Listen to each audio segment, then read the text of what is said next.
The latest Pompey news, updates every day from the Pompey Sound news desk. Andre Brooks scored a last-minute winner for Sheffield United, who denied Portsmouth a valuable point in their fight for championship survival. Pompey created numerous chances in the game at Fratton Park, but were left with nothing to show for their performance after Brooks' close-range finish.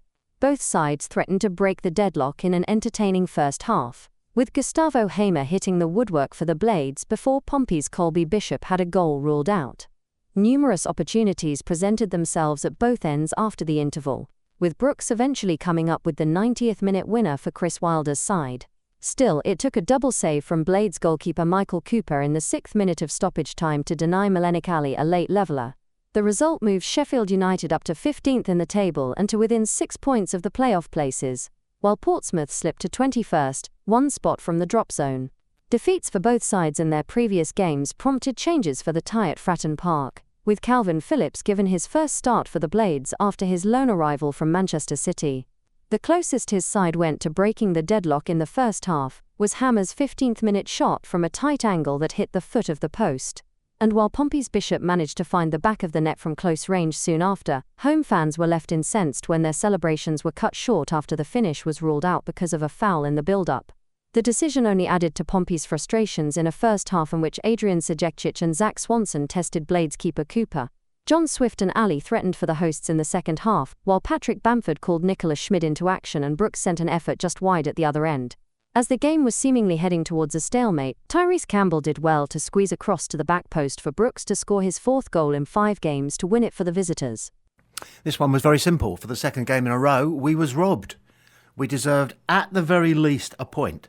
Actually, I think we deserved 2 points. I know that they don't do that, but sometimes, you draw, but it's a moral victory. And we were so much the better side for the first 45, and for the second half of the second half, that 2 points would have been justified. 3 points? Yeah, I don't think they'd have had too much to argue about if we'd nicked it. But we didn't nick it. They nicked it. Let's hear what John Messino has to say. Yeah, really disappointed with the result. I thought the performance was really good for the most part, particularly in the first half. And apart from the goal, the way we ended the game, there was probably a spell in the second half where I thought Sheffield United got on top of it, and we made a couple of changes to try and counter that. Ultimately it's a really difficult one to digest because I'm scratching my head as to how we lost the game. Should have come away with at least a point, and then, to be honest, I thought we should have won it. Just thought we looked organised, looked front-footed, we created plenty. The big disappointment was that when we got into those goal-scoring moments, we slashed at the ball or maybe made the wrong decision. A couple of clearances off the line and a couple of wayward finishes. So it was just about doing a bit more of that in the second half, and we had plenty of opportunities. We did have chances to go and do it, and we didn't manage to. Yeah, it's obviously not all about shots, it's about the quality of the shots as well. And I thought today the chances, the areas we got into were excellent. We had some good opportunities in the first half and the second half as well. There were quite a few, particularly on the left-hand side, where I think we should have done a little bit better. So yeah, that's something that we need to improve upon very, very quickly. Obviously, yeah, it looked like I think Ibu was through and just maybe clipped the Sheffield United defender. It's one of those, I think if it happened at the other end, we'd be asking for the foul. I think that for the first sort of 15-20 minutes, I thought the momentum was with the away team. I don't think there was anything particularly to do with any tactical change, although obviously they brought O'Hare on for Cannon. It was more to do with the fact that in certain moments we just weren't dominating those battles and coming out with the first and the second balls like we had in the first half.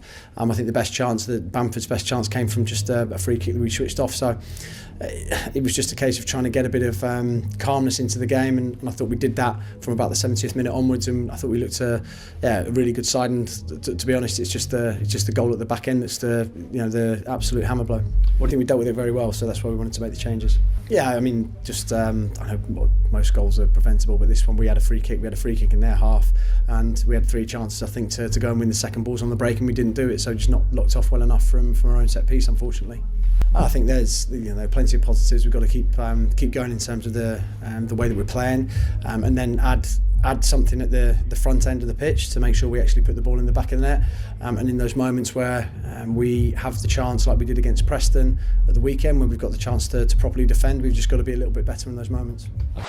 There was chance after chance for Pompey during a dominant first half showing against Sheffield United at Fratton Park. But despite being roared on by the home faithful, they were unable to turn the pressure applied into any goals.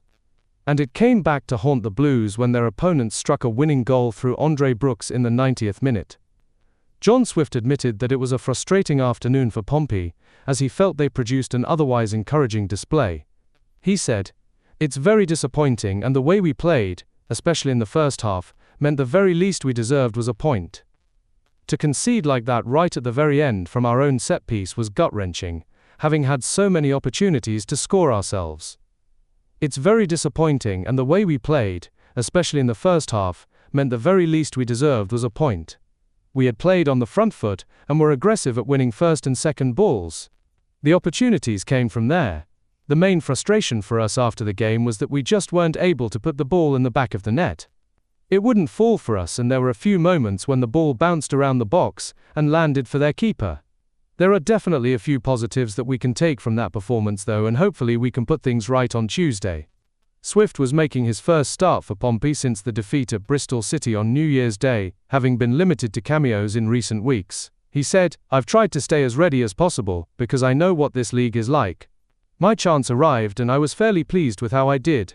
I got a few shots off and was disappointed not to hit the target, but the most annoying thing is that we weren't able to come away with any points." We thought John Swift had one of his better games. There was a slight air of dominance, which is what we want to see from him, because he can be a dominant footballer. And he played particularly well going forward, favouring the right and working with Adrian Segicic. The two of them were pretty much on the same wavelength. Elsewhere, we've talked about the fact that Segs is so keen on bringing it back onto his preferred left foot that obviously the defenders start to realise that and make allowance for it. So perhaps in training this coming week, he'll try getting round the outside of a defender and crossing the ball with his right. But that's a small criticism. The guy's goal hungry, and we need goals. And we need goals from him, and we need goals from Swifty.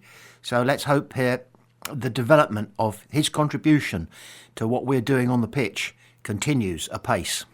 John Messino is talking about an incident involving Zach Swanson and their centre-forward £10 million guy, Cannon. Cannon swung an arm at Swanson, and he should have been sent off. It obviously is a frustration. I don't really know what else to say about it. We can see it on the angle we've got and wanted it, the red card.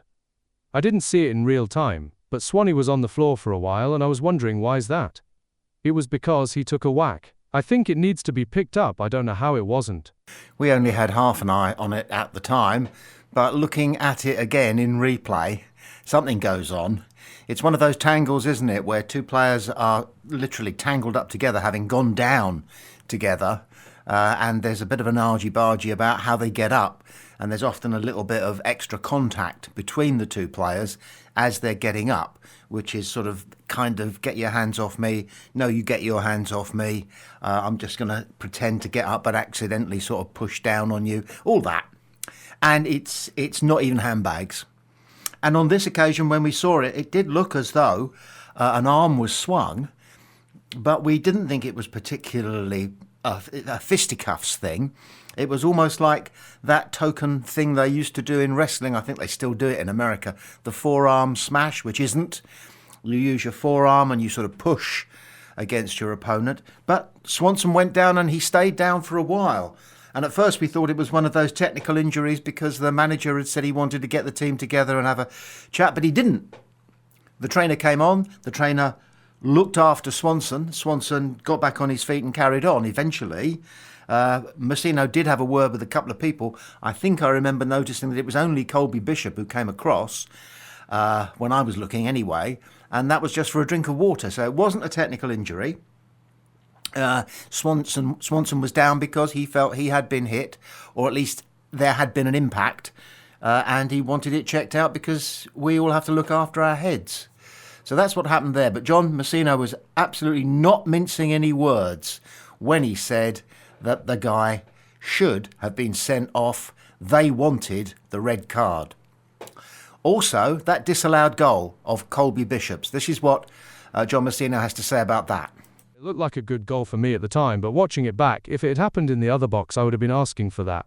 I'd need to see it properly because we've got the wide-angle footage on the bench, but I'd need to see the sky footage. Yeah, it is one of those ones where if it had gone against you, you disputed the decision, but if it had been for you, then the referee got it right. There's plenty of those in football. But this is a goal. And a goal is a big deal, obviously. In the context of that game, that goal would have been huge. And it would have been doubly huge for Colby Bishop to be getting his tally back on track.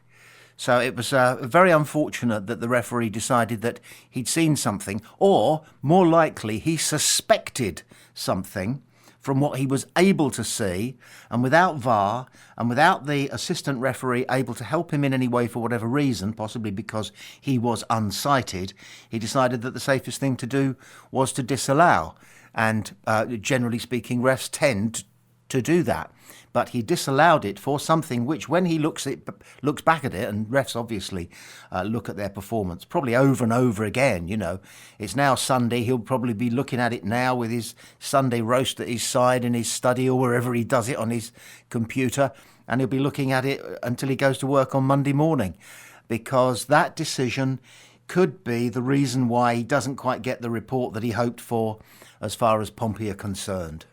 Because we at Pompey Sound are pretty clear, it was a goal and it should have stood.